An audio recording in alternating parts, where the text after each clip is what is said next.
पूरे देश में मनुवादियों के हौसले बुलंद हैं और दलित उत्पीड़न की घटनाएं अप्रत्याशित रूप से बढ़ गई है। प्रस्ताव पास किया है कि नई संसद भवन जो न्यू सेंट्रल विस्टा पर बन रही है, इसका नाम डॉक्टर B.R. अम्बेडकर होना चाहिए। परिसंघ के नाम से इसको जाना जाता है और आज हमारी बहुत महत्वपूर्ण मांग है और इसके बड़े दूरगामी परिणाम होंगे। प्रथम दृष्टया नहीं लगता होगा कि ये बहुत इम्पॉर्टेंट है, लेकिन इसके रिप्रिकॉशंस बहुत है। तेलंगाना विधानसभा ने, तेलंगाना सरकार ने 3 दिन का स्पेशल सेशन बुला करके काउंसिल और असेंबली दोनों में 13 सितंबर को प्रस्ताव पास किया है कि नई संसद भवन जो न्यू सेंट्रल विस्टा पर बन रही है, इसका नाम डॉक्टर B.R. अम्बेडकर होना चाहिए। मैं धन्यवाद देना चाहता हूँ KCR को और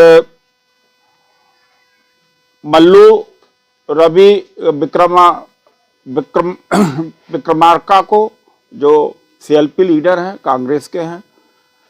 भारतीय जनता पार्टी ने बहिष्कार किया था, तेलंगाना असेंबली का रिकॉर्ड है। और KT रामाराव जो मिनिस्टर हैं TRS के, उन्होंने प्रस्ताव पेश किया था, वो पास होकर के केंद्र सरकार के पास आया हुआ। हमने 800 MPs से और लगभग हर पार्टी के नेतृत्व से आग्रह किया है कि हमारी मांग को समर्थन करें। अब नाम परिवर्तन का युग चल रहा है, नाम रखने का समय चल रहा है। औरंगजेब रोड का नाम बदला गया, इलाहाबाद का, अलीगढ़ का, फैजाबाद का, मुगल सराय का, बहुत सारे नाम बदले गए और रखे भी गए। तो बाबा साहब डॉक्टर अम्बेडकर के नाम पर नई संसद भवन हो, ऐसी हमारी मांग है। और KCR की सरकार ने वहाँ का जो सचिवालय बना हुआ, उस सचिवालय का नाम भी डॉक्टर अम्बेडकर सेक्रेटेरिएट रखा है। डॉक्टर अम्बेडकर का योगदान संविधान के निर्माण में, और जो महिलाएं थी, पिछड़े थे, दलित थे, उनके लिए जो संघर्ष किया, और कॉन्स्टिट्यूशनल एक्सपर्ट, लीगल लिबररीज, हर तरह से हम देखते हैं तो उनका नाम सुटेबल है। और इसलिए देश के तमाम हजारों संस्थाएं 28 तारीख को दिल्ली की रामलीला मैदान में रैली करने जा रही हैं। उसके बाद अगर नहीं बात मानी जाती है तो देशव्यापी आंदोलन होगा। तो हमारी मांग है कि नई संसद भवन का नाम डॉक्टर अम्बेडकर पार्लियामेंट हाउस होना चाहिए, हमारी यही मांग है। और जब तमाम सारे नामों से स्थल बदले जा रहे हैं, मॉन्यूमेंट बदले जा रहे हैं, और नए कंस्ट्रक्शंस के, नए इमारतों के नाम भी रखे जा रहे हैं। अलीगढ़ का नाम हरिगढ़ हो गया, इलाहाबाद का नाम प्रयागराज हो गया, फैजाबाद का नाम अयोध्या हो गया, और मुगल सराय का दीनदयाल उपाध्याय हो गया। तो उसी कड़ी में हमारी भी मांग है कि बाबा साहब डॉक्टर अम्बेडकर के नाम से नई संसद का नाम होना चाहिए। और करीब करीब कंप्लीशन पे है, मेरा ख्याल है 31 दिसंबर, और उसके बाद में इसको हम संसद में भी उठाएंगे। हम कोई राजनीतिक प्लेटफॉर्म से नहीं इसको उठा रहे हैं, क्योंकि उसमें बंटवारा हो जाता है। जो देश के बुद्धिस्ट है, अम्बेडकराइट्स है, रैशनलिस्ट है, प्रोग्रेसिव है, ह्यूमन राइट एक्टिविस्ट है, महिलाएं हैं, सिविल सोसाइटी, उन सब को लेकर के हम यह कार्यक्रम दिल्ली के रामलीला मैदान में 28 नवंबर को करेंगे और विशाल रैली होगी।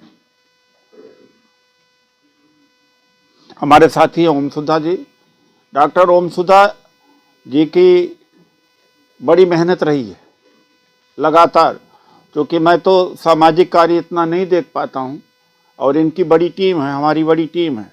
और महेश्वर राज जो तेलंगाना के हमारे परिसंघ के प्रदेश अध्यक्ष हैं, वो उन्होंने बड़ा संघर्ष किया।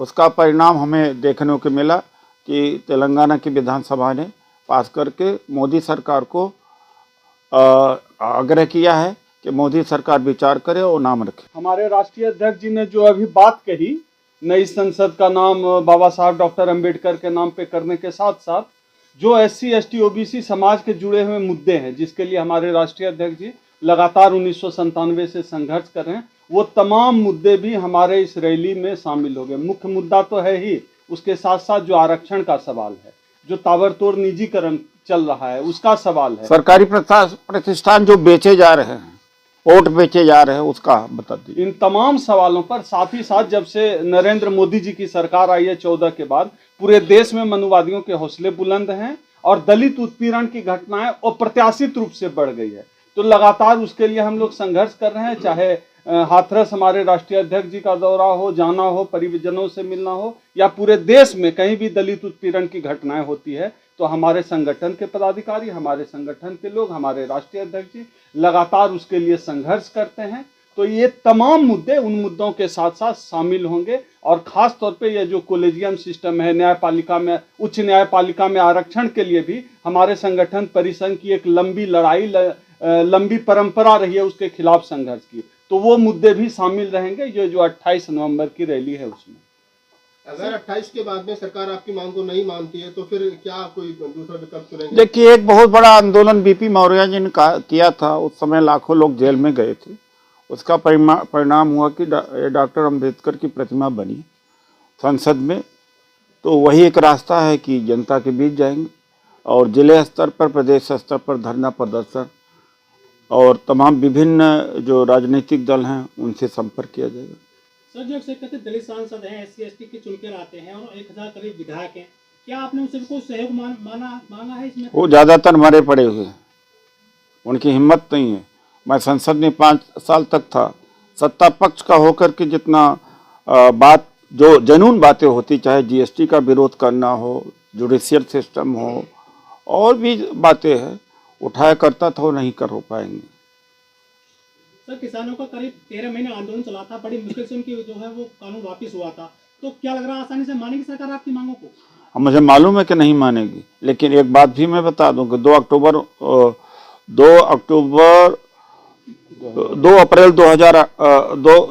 अप्रैल 2018 को जब भारत बंद हम लोगों ने किया था, भारत बंद की अगुवाई मैंने किया था, बल्कि पासवान जी, मायावती जी ने उसका विरोध भी किया था। और उसी के ऊपर हमारा रामलाल जी से BJP के जो शीर्ष नेता थे उस पर काफ़ी बहस भी हुई थी।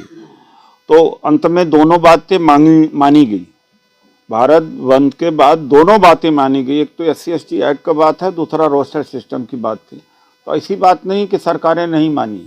लोग मानते हैं कि 2 ही चीज़ मामले में मोदी ने पीछे हाथ किए हैं, एक तो लैंड एक्विजिशन में, दूसरा फार्मर वाले मामले में। लेकिन 2 और बातें हैं जो चूँकि सबसे संबंधित नहीं है, तो उसके ऊपर ज़्यादा ध्यान नहीं जाता कि 2 और मांगों के मामले में मोदी ने सरेंडर किया है।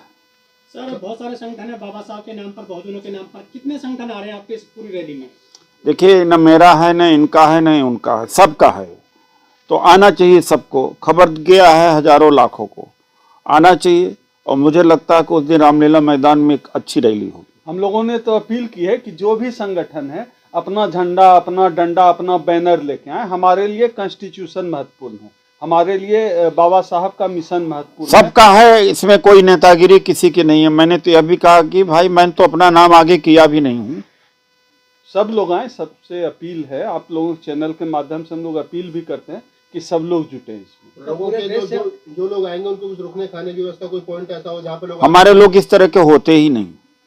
हमारे ज़्यादातर कर्मचारी, अधिकारी, अम्बेडकरवादी और सामाजिक कार्यकर्ता होते हैं। 1500 2000 रुक जाए तो रुक जाए रामलीला में, वरना सब फ्लाइट से आते हैं, पहाड़गंज में भरे रहते हैं, अपने गेस्ट हाउस में रहते। सारे एम्प्लॉय जो अधिकारी होते हैं जिनके बीच में काम किया हूँ। सर, जो लोग गाँव देहात से आएंगे, किसान आएंगे, ओपन कॉल आप लोगों ने की है, तो उनके रुकने की व्यवस्था जब 2 दिन पहले, 3 दिन पहले कोई अगर आ जाए? देखिए, ऐसा है कि उम्मीद तो नहीं है कि बाहर से आते हैं, दिल्ली और दिल्ली के आसपास से किसान वहाँ, चाहे जिसकी रैली हो, चाहे जिसकी रैली हो, वही है। अगर वो आए तो अपनी व्यवस्था पर आए। हम कोशिश करते हैं, हाथ फैलाते हैं समाज से जो दान दक्षिणा मिले। अभी तो हम घाटे में हैं, लेकिन यह है कि हमारा कम से कम में होता है, लेकिन फिर भी आर्थिक तंगी के दौर से गुजर ही रहे हैं, क्योंकि इस मामले में बड़ा मुश्किल होता है। मतलब आपका कहने का मतलब है कि 50% राज्यों से लोगों की आने की संभावना है। जरूर। वो जो क्रीमी लेयर, हम रामलीला मैदान 97 से मैं 22 बार भर चुका हूँ। वो तो कई बार पैसा दे के जाते हैं, सरप्लस भी होता है। हमारा उस तरह के नहीं कि बसें दे करके, गाड़ी दे के, खाना देकर नहीं बुलाते, ना हमारे बस का है वो। नेशनल दस्तक की आपसे गुजारिश है कि अगर इसको बचाना चाहते हैं तो नेशनल दस्तक को सब्सक्राइब करने के लिए रेड कलर के सब्सक्राइब बटन को दबाएं, फिर बेल आइकन की घंटी दबाएं। नेशनल दस्तक को बचाने के लिए बहुत जरूरी है कि हर खबर को शेयर करें, लाइक करें, कमेंट जरूर करें।